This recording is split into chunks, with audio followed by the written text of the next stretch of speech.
Welcome to the Invincible Innovation Show, the podcast for changemakers. Each week, I talk to the most fascinating entrepreneurs and innovation leaders about innovation, strategy, and design. Hey everyone, and today we're answering what is the benefit that you'll get when you mix business and experience design. Welcome to Invincible Innovation Live. I'm so glad that you're here. I'm Mazor, Kario, innovation and value creation expert, and I'll be your host. And today with me, I'm very happy to have Aga Szóstek. Hey, Aga. Hey, Adi, how nice to have me here with you today. Yeah, I'm so happy that we had the chance. And Aga is a strategic experience designer, and she's the author of the Umamy Strategy. It's a book that we're going to talk about. So I'm so excited.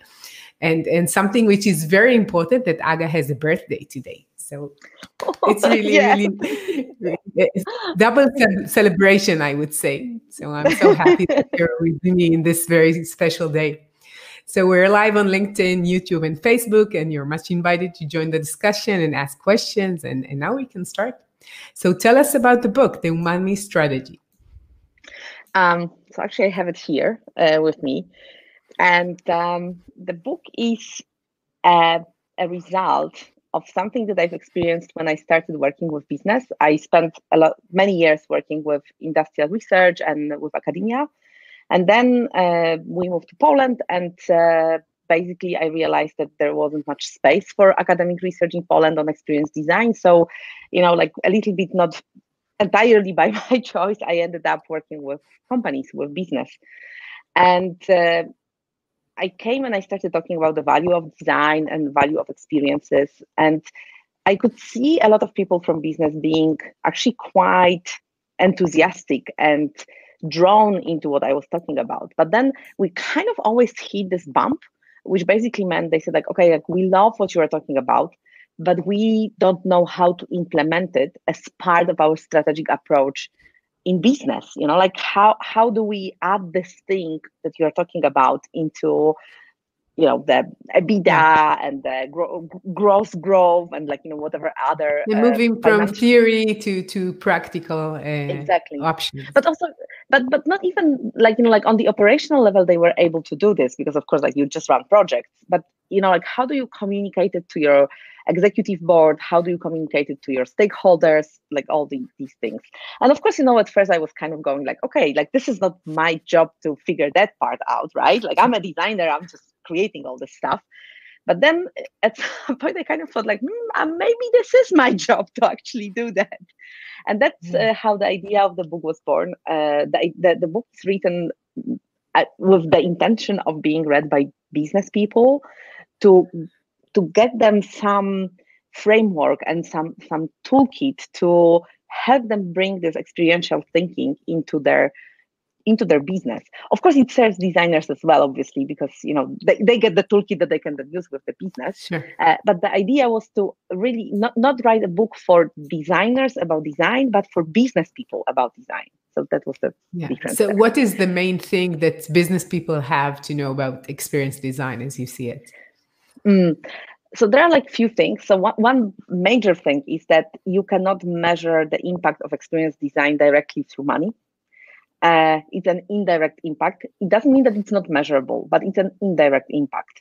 And I'm not going to discover anything unusual here, but basically the idea is that you measure the word of mouth, and you basically look at the word of mouth and see how you're being perceived.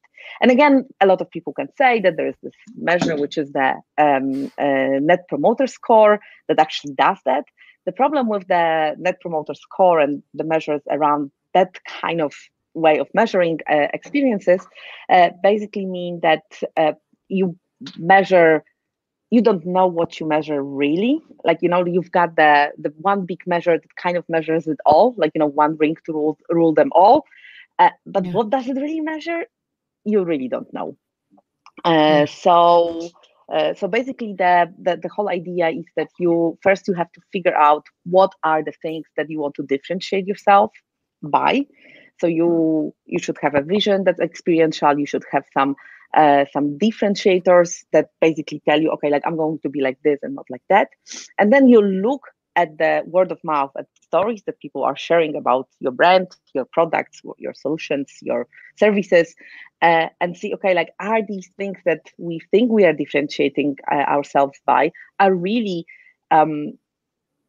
being noticed and being talked about? And if this is the case, then you are actually becoming experiential. Otherwise, experience always is. It's not like it's not there. Yeah. Like, if people use anything of your offering, they're going to have an experience of sort. But it's random, so you can actually shape it and measure it and see how you are developing in that way. And actually, that links to innovation. And it's so important because, measurements are so important. And when design is only being creative and something which is not measurable, we cannot really anticipate businesses to invest in it. They want to see results. They want to see the numbers. And it's really important to measure. Absolutely. And, like, the thing is, of course, there is this dilemma that companies have, and people who are in the leadership positions have. So on the one hand, they don't want to measure everything, because if you measure too many numbers, you basically don't know, you're kind of lost in all this measurement that you are having put in front of you.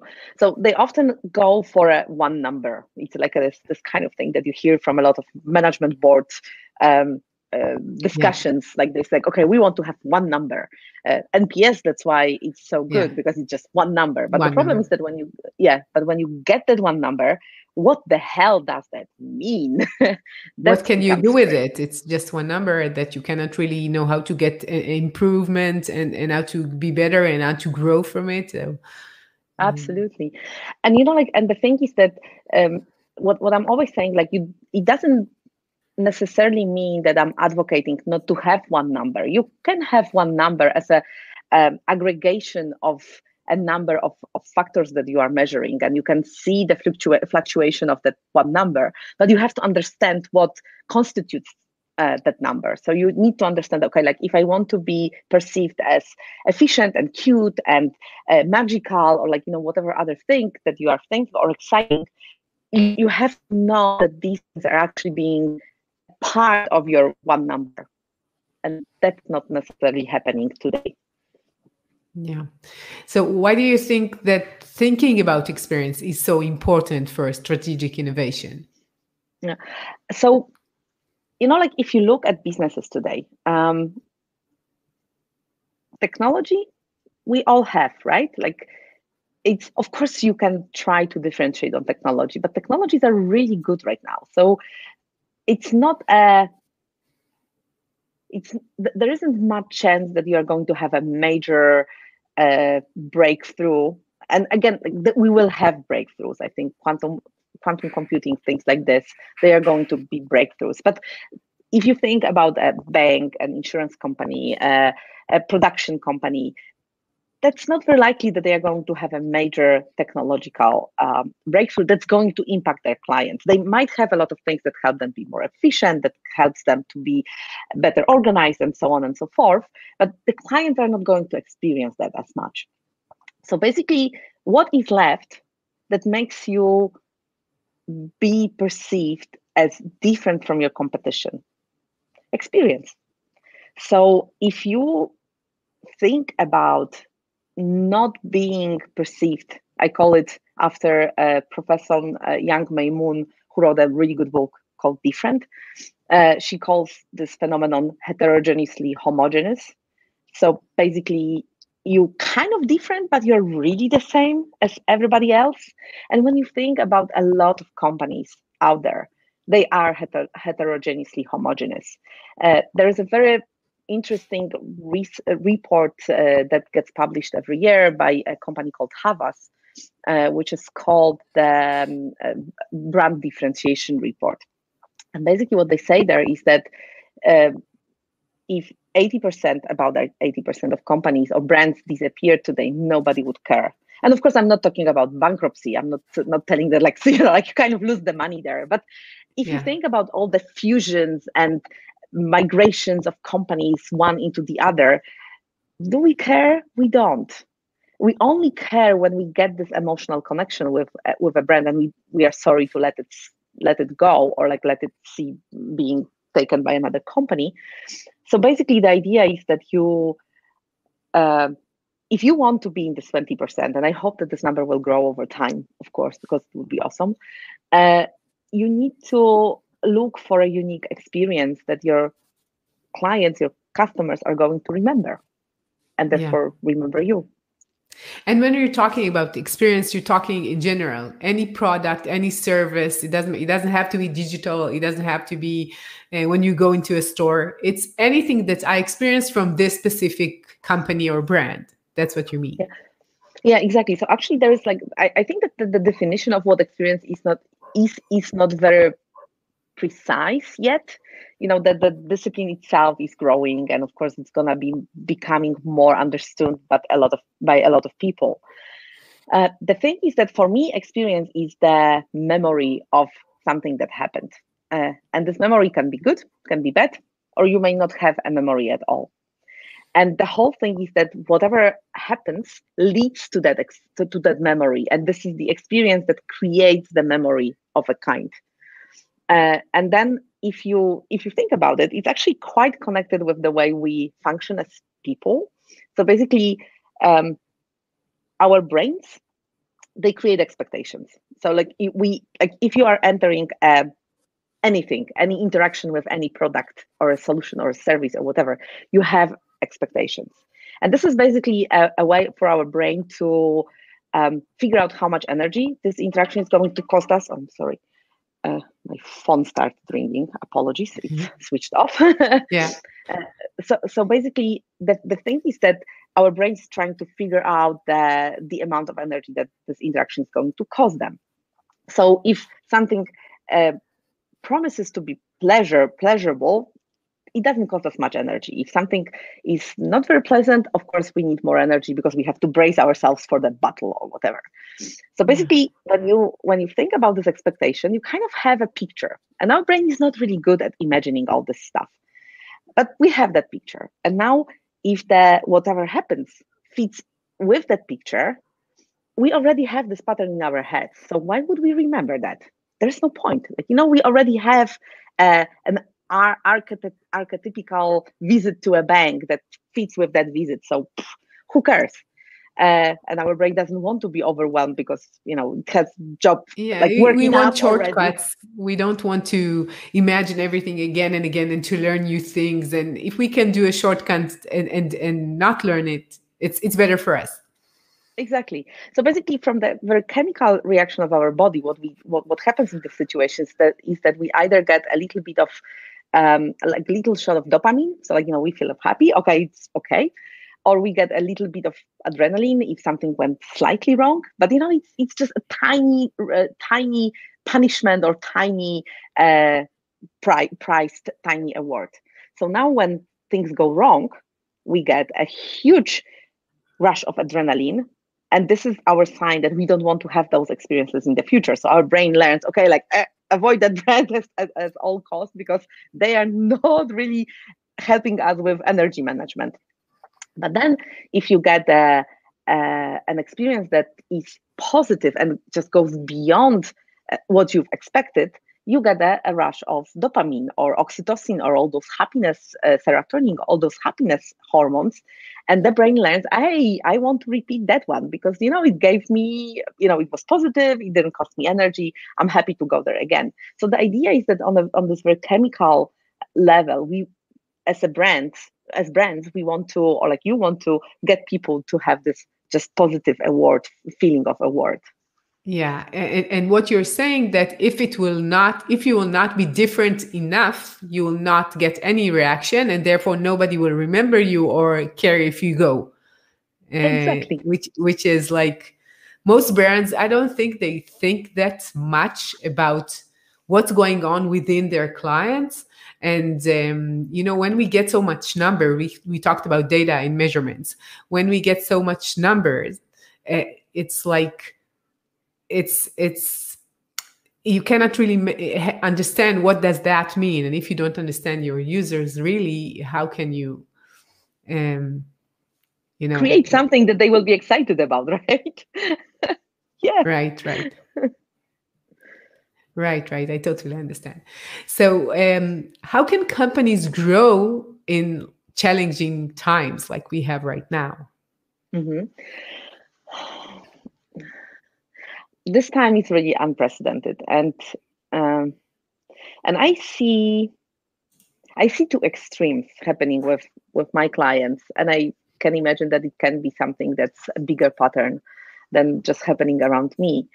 On the one extreme, companies take this time to rethink why they are there and like what it is that they are offering to their clients and how they want to be better and how they want to improve on like connecting with their customers and basically building a different kind of a relationship. I've got quite a lot of clients. It was quite interesting because like after the first lockdown in Poland, a number of my clients, they called for like, Aga, we are ready to do the experience strategy now. So it was very interesting. Like they like I have one client, they haven't been ready for 8 years and suddenly they were. So, that's the change that suddenly started happening there. And on the other hand, I've noticed like the other extreme, and of course there's like a whole variety in between. I've seen companies who are going like, okay, like this is our chance to get more money, or we have to survive at all costs. We keep on doing the same thing, and either earn a lot of money because the circumstances give us that opportunity. So we have to, milk it as much as we can, or we have to survive at all costs, but without really changing our ways. So, the companies, especially those that get in a lot of difficulties because of this situation, a lot of them decide to hold to the status quo at all cost. And which is exactly what they should not consider, because if you're having so much trouble, it means that your market, your clients are not there anymore, and you need to move with them. So you had clients and you understand them, and now they might need something different from you, and the need has moved. So you could think what you could offer them and how can you adjust what you're offering to the new market and new clients' needs. Absolutely. And actually, that there is this guy in Wales who is called Dave Snowden. He is a founder and the chief science officer of an institute called the Cognitive Edge. And he has this model which is called Kinethine. And the Kinethine model, I don't want to go into all the details of the Kinethine model, but one of the quadrants of this model is chaos. And what Dave is often saying is that situations like the pandemic, they allow you to go into the shallow dive into chaos. And especially those companies that are struggling because of the situation, they definitely experience that moment. So like suddenly old things are not working, old ways are not working anymore. And the thing is that when all bets are off, this is the moment to innovate. And somehow, of course, this is a very scary situation. So like it's not that I'm not empathetic and I don't understand why often this holding to the status quo and like just hoping that something will change is the resort people go to. But the thing is that things changed, and another thing that I've noticed is that, and I also heard it from a number of people I've been talking to, is that it's not like we got new trends happening right now, but the trends that were already there very slow, they are accelerated. So the things that were slowly catching up, like online shopping, which is probably the best example, or remote work, which are like a cliches of this situation that everybody talks about. But actually, this revolution has happened. So either if you are in this area, either you adjust to this, or you have to, it's gonna be difficult because the old ways changed. And I totally agree. We both have podcasts, you and me, and I really love podcasts. And yesterday I listened to a very good one called Reboot, and he's talking. Do you know it? It's a really I good heard podcast. about it. Yeah. So he's talking about handling change and managing change. And one of the things that he's saying, there is this process, emotional process you're going through as a person, and leaders are still human beings, and employees are the same. Okay. And we are going through a process, and within this crisis, you need to go through the stages. And it's like mourning, like something is changed, and you need to really perceive that as something new. So first is like ending one thing, and sometimes the ending of one thing it takes so much energy, because it's your life work, it's what you've done till now, it's how the company, you exploited this opportunity again and again, and it was worth it. So you need to think about letting go of that. And then you need some time just to adjust, because mentally we need time to understand that, yeah, it's not coming back. And many people think about it as, yeah, once we have the vaccine, everything will go back to as it was. And it will not go back. I don't know. Nobody knows exactly, but we know that it will not be the same. And we already know, like, companies have decided not to use their offices space, and they deleted some of their areas, and everything has changed. So they will not go back to everyone coming to the office each day's 9 to 5. It will not be the same. So, and in education and entertainment and many other things. So this time of adjusting, and only then you can have the energy and mindset to create something new. And as I see it, from what I feel for my clients, I think they needed that time. So when we started, they said, okay, it's just 1 or 2 months, we'll just hold on and everything will go back. And then as time got like more, it took more and more time, they said, okay, so it's not like a sprint, it's something longer. We need to really think about the vision, and it demands from people something that they don't want to do. They don't want to change. It's too hard, as you said. Like, thinking differently is too hard. Yeah. And like, the thing is that, first of all, as humans, we are not really, we don't like change to start with, because it's uncomfortable, and our brains don't like it because they have to work harder, and therefore they use energy. The second thing is that if we invested so much in something, we see it as the sunk cost, right? So we think, oh my God, like I'm losing here. And we are so much more keen to avert the loss than to think of a gain of a kind in the future. Yeah. And then there's the whole thing of activity, like when you do things one way, you kind of do it on the system one, as Daniel Kahneman is talking about, right? So like you kind of do it on a very mechanistic, automatic, in a very automatic way, exactly. And now, if you are to change that, you have to think about it, and thinking is difficult. As simple as that.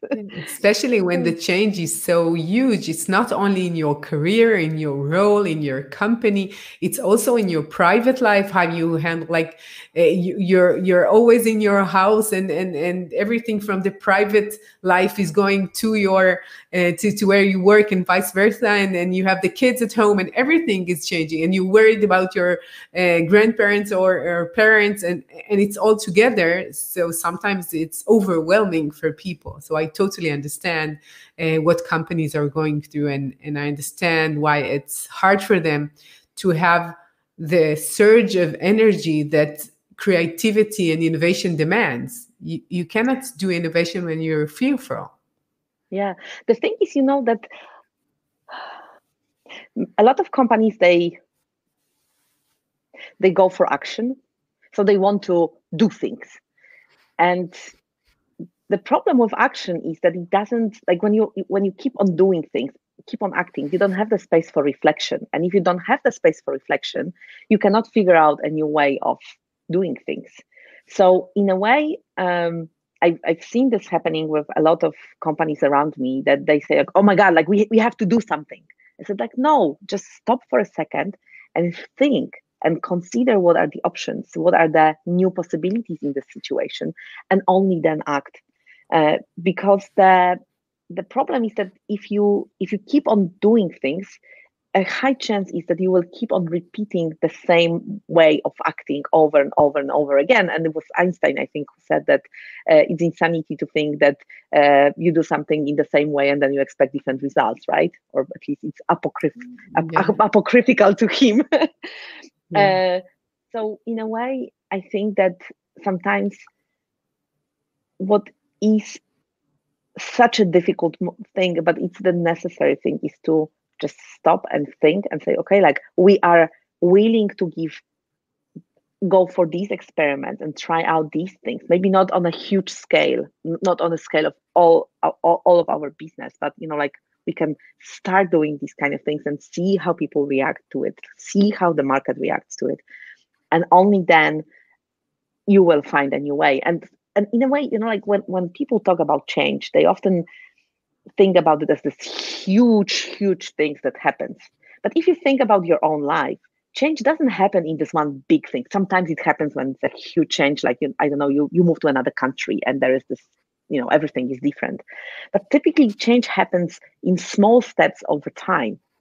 And we kind of, when it comes to business, we kind of forget about that, strangely, right? I think that when you think about the biggest obstacles for innovation, I would say the first one would be fear, because you don't know, and what you don't know, you try to avoid the unknown. And now it's very extraordinary what we're seeing, but in general, most companies do not want to invest in something that they are not sure and they might fail. And when they have this process, and it might be the same business model for 100 years and it's working, why wouldn't it work in the future? From the past, we know it's working. So why change? Like, why do any change? Like, everything is just fine. And the fact that you imagine you might not have the same business, it makes you anxious. And when you're anxious or afraid, you cannot really create something new, right? Because you're anxious, and it's hard. Yeah, anxiousness makes us go back to status quo and go back to the zone of comfort, right? Like the comfort zone, because that gives us some feeling of security and safety, and just kind of holding on to what we know. The thing is that when you, again, simple thing, like if you think about the Gauss curve, right, that the normal distribution, and you think about business, so you've got the innovators, the early adopters, the early majority, late majority, and laggers, right? So every single business, which is the most sane thing to do, by the way, so like, this is nothing wrong, really, focuses on the early majority, because this is the biggest market. And like, basically, if you go from early majority, the early majority educates the late majority, and basically you have that growth curve on your financial gain and your spread of your business. But the problem is that early majority is not very innovative. Early majority likes the things that are already tested and proven, and they already work. So the innovation doesn't lie with the early majority, but it lies with the innovators and the early adopters. But of course, there you have the chasm, because you create something and there is a dominant solution on the market. So you have to wait for longer or shorter period of time in order for your solution to come through. And this is where most innovations die. The thing is that when we come to a moment like this, suddenly the early majority is willing to accept things that they might have not been willing to accept otherwise, like online shopping, remote work, education, all these things that we've been talking about. So suddenly you have a bigger market which you can enter with your innovation, that may be actually willing to react in a positive way to that innovation. And I think that a lot of companies still think that people didn't really change through this pandemic, and that they will want to come back to this, like the way things were before. And this is the fear that's holding them back, and it will affect negatively their business. So I think that, like, it's good to, like, more important than ever, to go out and look at people and look at their way of behaving and talk to them, and do some research and say, okay, like, did they really change? And do they really see the world in a different way? Or, at least what parts of the world they are seeing in a different way, and learn from that, because that's the space to innovate. I totally agree that now it's such a special time to innovate, because what you said about the early adopters and the majority of people that are changing, the fact that why do people switch to something new? That's the question. Why would they switch to a new product, a new service? Why would they do that? So usually when you want to sell them, you have to say like, it's much better. It gives you much more benefits. You have to go there. And then when people are convinced, they will do that. So they will change to the new thing. But when something is broken, you don't have any other option and you cannot resist. Like, let's say Zoom. It's a great example. And I think it's an application that when I see it each time, I say like, this is the concrete, this is how you see the design is not needed, because it works like it's so bad, and still everyone is using that. Why? Because they need to. They don't have any other option. They don't say, okay, I need it to be really, really user-friendly. I want it to delight me. No, it's not delighting you. You just need it in order to work. So once your current option, which is going to work and seeing people and going to conferences and going to your clients, and once you had these options, so why would you use something which is not that user-friendly, and it's less of the experience, and why would you use it?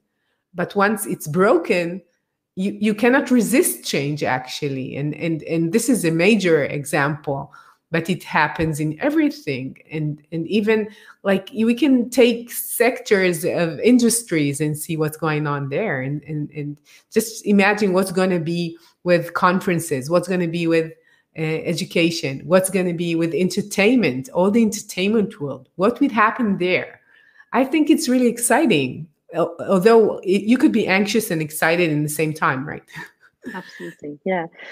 Like, I think, so of course there are horrible consequences of this pandemic, that are being experienced by countries, by economies, by individual people, by the health system, by educational system. Like the consequences are there, but at the same time, there are positive aspects of this happening, and everything that you're talking about is this flip side of that coin that we are experiencing right now, which basically shows us that a lot of things that we thought were given are not that given, really. Like, people are actually happier working from home if their children are at school, obviously, because this is one of the major traumas for the parents, that they are at work and then they hear their children screaming for attention. I have to right? admit, I really enjoy when they're here. I'm so used to it because I always work from home,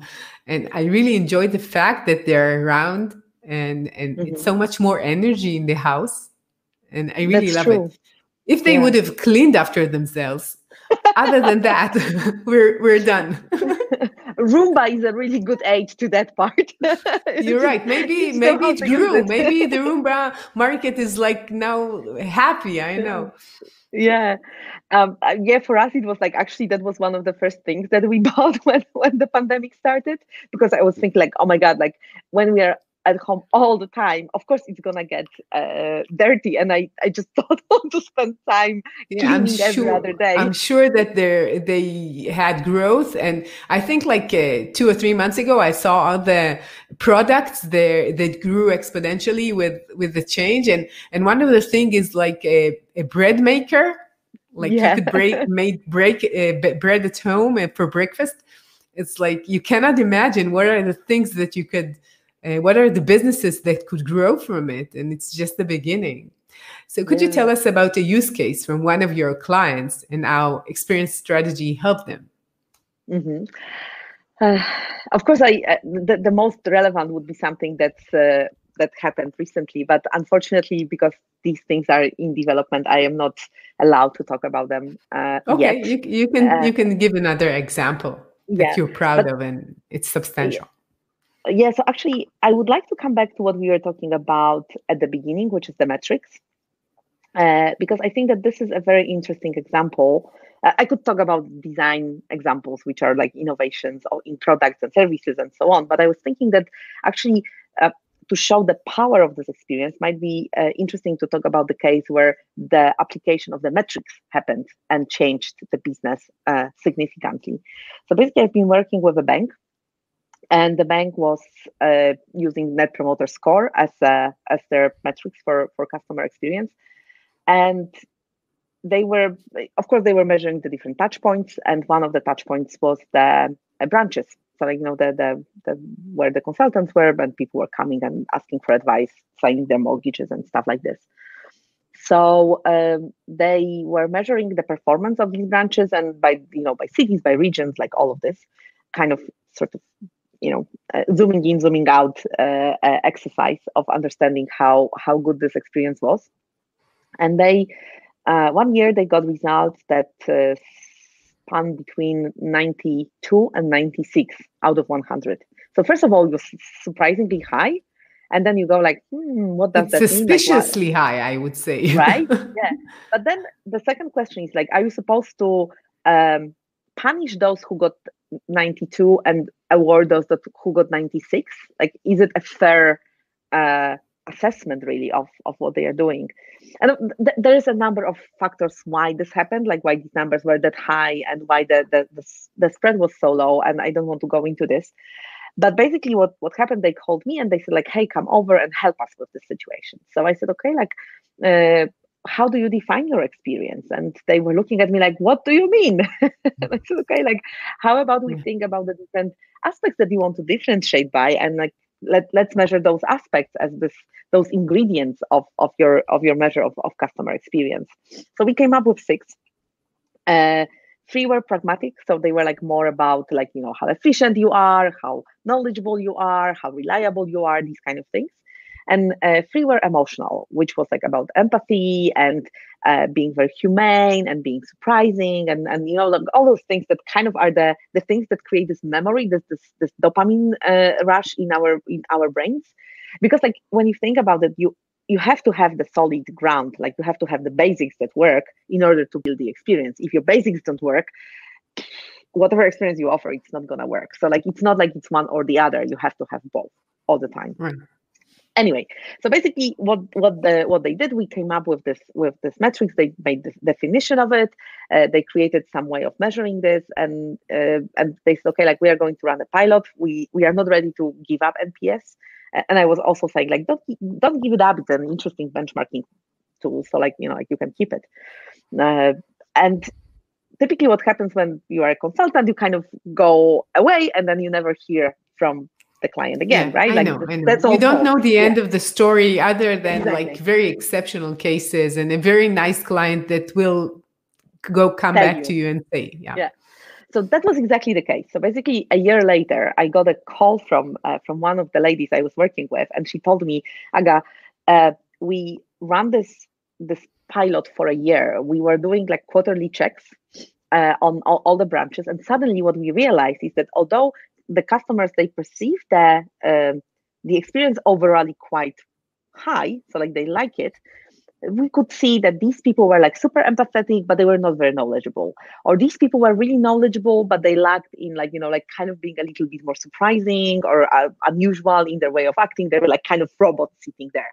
So suddenly they were able not only to understand how the different branches or regions were performing, but they could actually zoom into a singular person and see how the person was performing and help them to improve on how they were, how they were performing as consultants. So they said that first of all, they started understanding these things. The differences were bigger, so they were able to help. And they realized that while NPS was this evaluatory tool, so like someone would get punished, someone would get awarded. The metrics that we created was something that was a coaching metric. So it was actually helping their employees and their branches to get better at what they wanted to do, and they absolutely loved it. They still run it, and I'm really happy about it. So it's a change in mindset more than just delivering a product. Yeah, I think that companies understand that sometimes the numbers are not telling them enough, and they do need to understand people and to go into their experience and how they really think and feel when they interact with the brand. It doesn't matter if it's digitally or face to face, and it could help them get better, which is what they want to do. They want to get better and better, and maybe even find the way they differentiate themselves in one of these aspects from others, which is important for the business. So we're almost done. I will go only to one question from all of the questions we wanted to go through. What's your number one tip for innovation leaders? I think that was something that I've been thinking quite a lot about when you share the questions with me. I would say two things. Can I say two? Sure. One is think how you want to differentiate yourself. So don't try to be best at everything. But the second thing is trust your people. Don't try to do it by yourself, and trust your customers and work with them to get ideas and to test ideas, and only then put them out in the market. It's not like we are in the situation when we can go from an idea to an implementation. A lot of companies still do that, but actually it's so much better to do experiments and explore different options before you actually decide which way you want to go. Yeah, I totally agree. And you know that I have this program that this is exactly what you're doing. So I'm surely for that. So I want to thank you for your time. Where could people find you if they want to hear more or contact you? So basically, my website is www.agasostek.com. And there is a lot of material about the book, about the tools I design. So you can find a lot of things there. I have a podcast which is called Catching the Next Wave podcast, which we are preparing a 8th season of about intuition. So it's gonna be launched in January. I think we go Netflix style for a season. So that's a slightly different way of doing this. I am at Twitter, although I'm not at Malka6. I'm not very active there, but this is a way to contact me. And of course, email aga@agasostek.com. Oh, very good. Very good. So I want to thank you for your time. It's been such a pleasure always as talking to you. You know, we had a talk before and I knew it's going to be fluent and fun. So insightful and fun for me. And thank you for coming in your birthday. Thank you. It's such a nice thing to spend your birthday on having such amazing conversations. So thank you for inviting me. Thank you, and congratulations for the birthday. And I hope you're going to have a great day afterwards. Thank you. And to all of you change makers out there, thank you for joining me. I'll be here next time next week, and you're invited to go to invincibleinnovation.com. I'll see you. Have a great day. Bye-bye. Bye.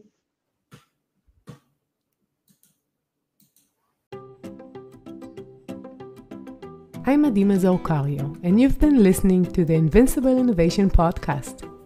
Make sure to visit our website, invincibleinnovation.com, where you can learn more about our programs and my book, Innovating Through Chaos. I'll be waiting for you next week in our next episode. Thank you for listening.